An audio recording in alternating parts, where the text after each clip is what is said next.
In the year 2012, science fiction and fantasy are a widely accepted form of literature. From 1984 to Avatar, science fiction must always tell us an innovative and compelling story about character development in an augmented and specific setting. Many teachers in the early to mid-20th century found science fiction a waste of time and was not considered proper literature. But in 1969, when a man walked on the moon, it opened teachers' eyes everywhere. The insane and outlandish stories were beginning to become possible.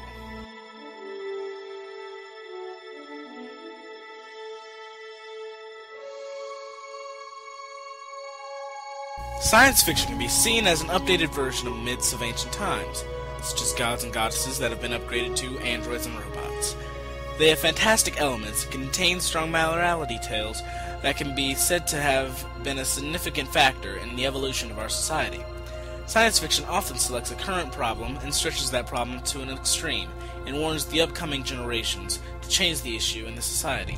Such as the book Shipbreaker, which the author takes the looming oil shortage and shows a future that shows the results of this crisis.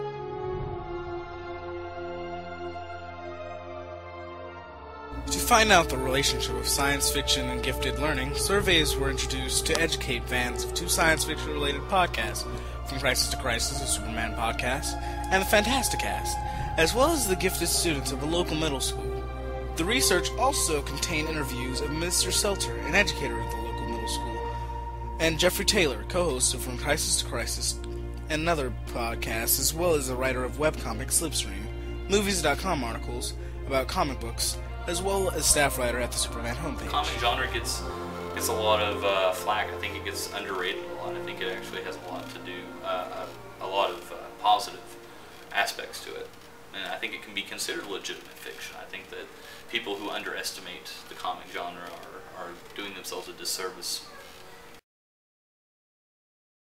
Again, I started out pretty simple. I was reading the simple superhero comic, Spider-Man, Batman, and things like that. They weren't that complicated, Spider-Man hears about a big villain that's ruining the city of New York, and he has to go out and save him. And after a big battle, the thrilling conclusion is that, guess what? Spider-Man wins.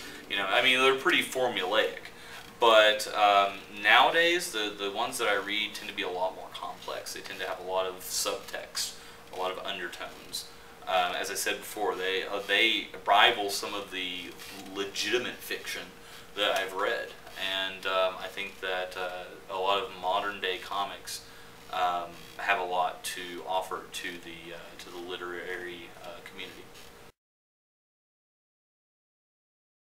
Well, sci-fi and comic books, that's a community, and they hang out together, and they stay together, and they help each other out, and I think having that place to belong, having that community to belong to is an important thing for anybody, especially for young people in middle school, to have a community of people that they can say, I belong to this group. That is a huge thing for a middle schooler who's growing up and has all these weird emotions and has maybe doesn't feel like they necessarily fit in with everybody. If they have that community, that group of people who are into the same things as they are, it gives them a place to belong, which I think is a really, really positive thing. Science fiction stories are often morality tales and can help one think outside of the box. Taylor paraphrased.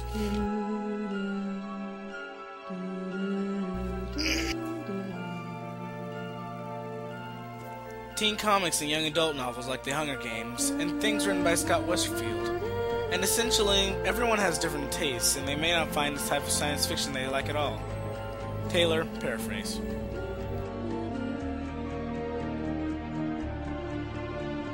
Science fiction is a useful background to have when wading through academics. It helps students escape from their troubles while still having the opportunity to contemplate and think outside of the box. Some topics in science fiction also subtly warn students of this generation of things to possibly come unless action is taken, such as the current oil crisis and nuclear war. Science fiction often takes a current issue and takes it to an unimaginable extent and shows the consequences, and the horrifying thing is that it could possibly somehow happen. Science fiction is continuing to mold society into a new and exciting world, being led by the generation that are learning and being inspired by reading these books and watching these movies.